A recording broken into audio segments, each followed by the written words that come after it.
Alright guys, okay, well, let's review problem number 1. It has to do with fly eye color.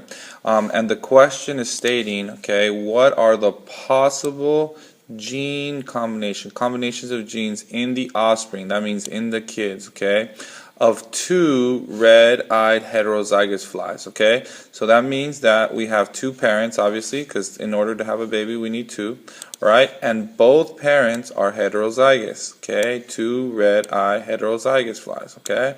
So, so both parents are heterozygous, all right?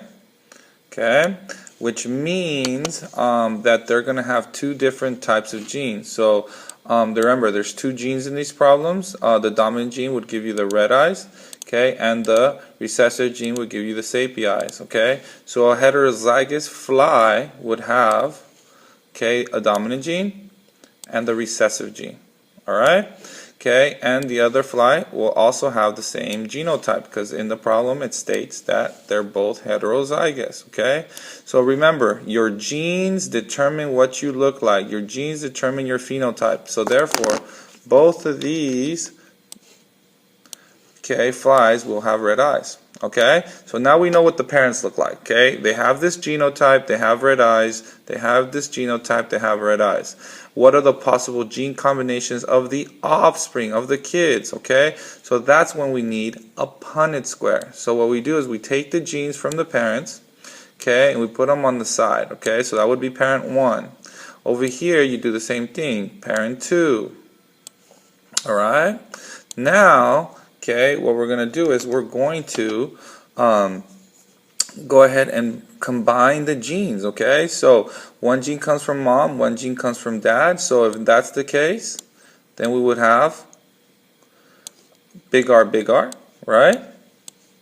Okay, if this gene combined with this gene, then you have a big R, little r, right?